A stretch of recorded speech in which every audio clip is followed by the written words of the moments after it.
Share market इतना गहरा कुआं है जो पूरे देश की पैसे की प्यास बुझा सकता है, और मैं इस कुआं में डुबकी लगाना चाहता हूं।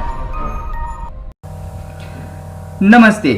आज हम बात करेंगे रिलायंस इंडस्ट्री का कुछ इम्पोर्टेंट न्यूज़ के बारे में, जो न्यूज़ आपको हेल्प करेगा आपका डिसीजन लेने में कि आपको रिलायंस इंडस्ट्री में इन्वेस्ट करना चाहिए या नहीं, और करना भी चाहिए तो कब करना चाहिए।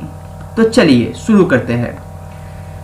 हाल ही में एक न्यूज़ आया था जेफरीज का, जिसने बोला था कि रिलायंस इंडस्ट्री का प्राइस बैंड 880 रुपीज़ तक जा सकता है, लेकिन कल ही उसने फिर से बोला है कि 2600 रुपीज़ तक रिलायंस का प्राइस नेक्स्ट एक सालों में ये जा सकता है। तो इसका कारण क्या है, तो पहले पता करते हैं जेफरीज कौन है। जेफरीज एक्चुअली एक ब्रोकरेज फर्म है और एक फाइनेंशियल सर्विस प्रोवाइडर भी है और इन्वेस्टमेंट बैंक ये चलाता है। तो जेफरीज ने ये टारगेट क्यों रखा है, तो उसने कुछ रीजन यहाँ पे रखा है। तो पहले आपको पता होना चाहिए कि रिलायंस इंडस्ट्री का जो कंपनी है, रिलायंस इंडस्ट्री जो कंपनी है, उसका 3 सेक्टर है। पहला O2C सेक्टर, दूसरा उसका रिटेल सेक्टर और तीसरा है जियो। तो O2C सेक्टर में उसने बोला है कि जो कुछ ही दिन पहले जो रिलायंस और अरामको का एक डील होने वाला था वो अभी तक नहीं हुआ है, लेकिन वो डील अभी होने का संभावना उसको नज़र आ रहा है।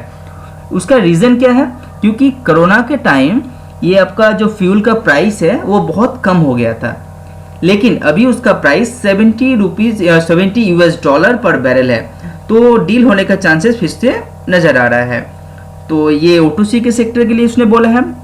दूसरा जो सेक्टर है रिटेल सेक्टर, उसके बारे में जेफरीज ने कहा है कि जो रिलायंस का ईबिटा है 2020 में 37%, वो बढ़ के 49% तक हो सकता है 2023 तक। इसने जेफरीज ने कहा है।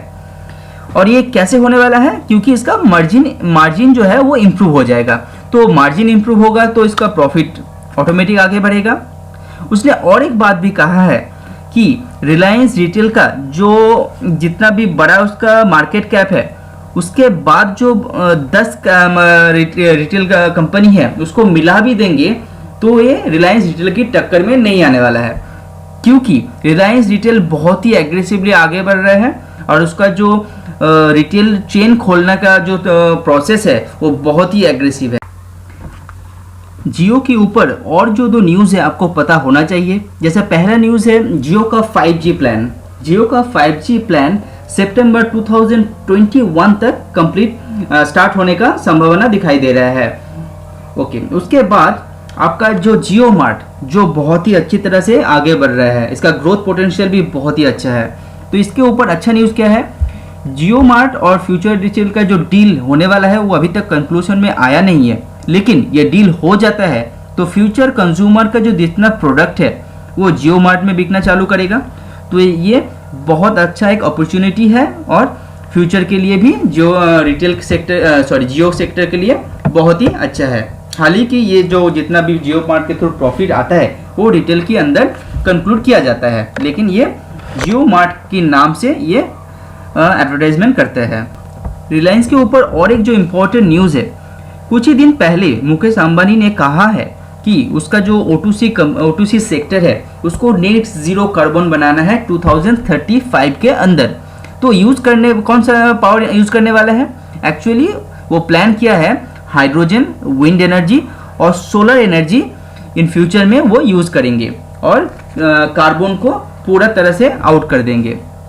तो ऐसे ये प्लान 2035 तक ये कर सकते हैं। रिलायंस के बारे में और एक जो बहुत ही पॉजिटिव न्यूज़ है वो है इसका एक्विजिशन।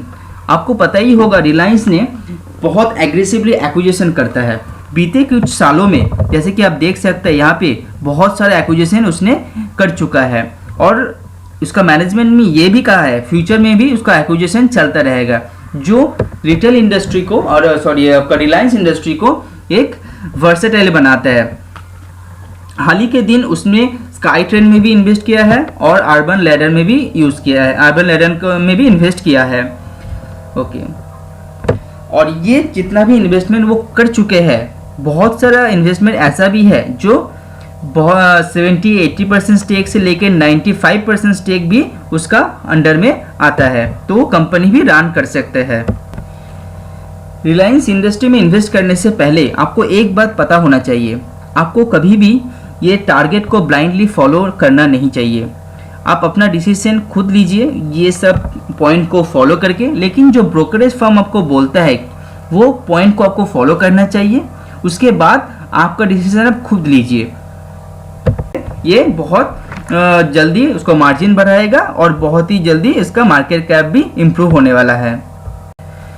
तो रिलायंस इंडस्ट्री के ऊपर एक कंक्लूजन में आना चाहता है तो मैं आपको यही बताऊंगा कि लॉन्ग टर्म के हिसाब से रिलायंस इंडस्ट्री एक बहुत ही अच्छा कंपनी है, क्योंकि इसका फ्यूचर प्रोस्पेक्टस बहुत ही अच्छा है और आपको हर एक गिरावट में आपको इसमें इन्वेस्ट करना चाहिए। एक्चुअली रिलायंस इंडस्ट्री में एक अच्छी बात यह है कि आपको पोर्टफोलियो में एक बैलेंस क्रिएट करता है। मार्केट में जितना भी फ्लक्चुएशन होने दीजिए, लेकिन आपको पोर्टफोलियो एक बहुत अच्छा बैलेंस रहता है। तो रिलायंस एक्चुअली म्यूचुअल फंड का भी पसंदीदा है, FIIs का भी पसंदीदा है, इवन रिटेल सेक्टर का भी पसंदीदा है।